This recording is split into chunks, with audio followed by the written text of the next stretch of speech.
You're a man on the mission. I was wondering whether or not you want to sort of tell us a bit about your mission right now. This is obviously not the first time the world is fascinated with hydrogen, or for that matter, green hydrogen. No, exactly. I mean, both of those have been around for several decades, but they haven't had a lot of support.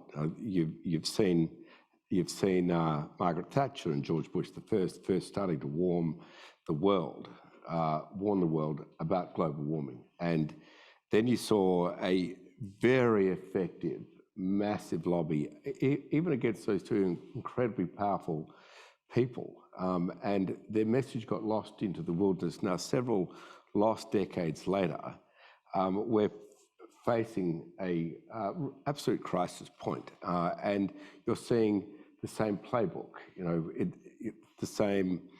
It's all going to be okay. Just let's kick the ball down the road a little bit longer playbook. The fact that you cite that the top people that come up in green hydrogen are all fossil fuel players is their playbook.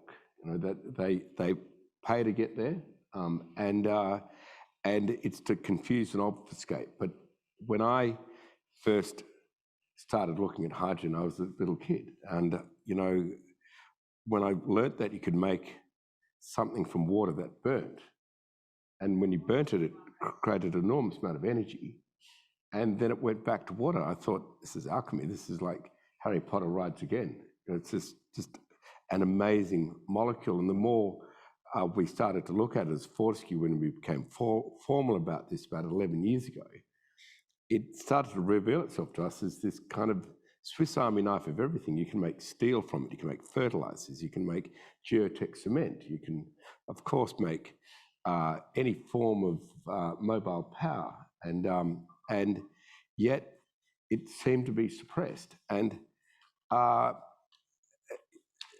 had a number of epiphanies in this little journey since 11 years ago. One was when we were able to secure what is a bulletproof plan B. My company's seen as being a risk-taking company because it's grown so rapidly, but it's in fact not. It has a bulletproof plan B in every risk it takes. And our bulletproof plan B to really enter the hydrogen sector really hard was the ability to procure a technology which allowed us to convert hydrogen to ammonia and then back again.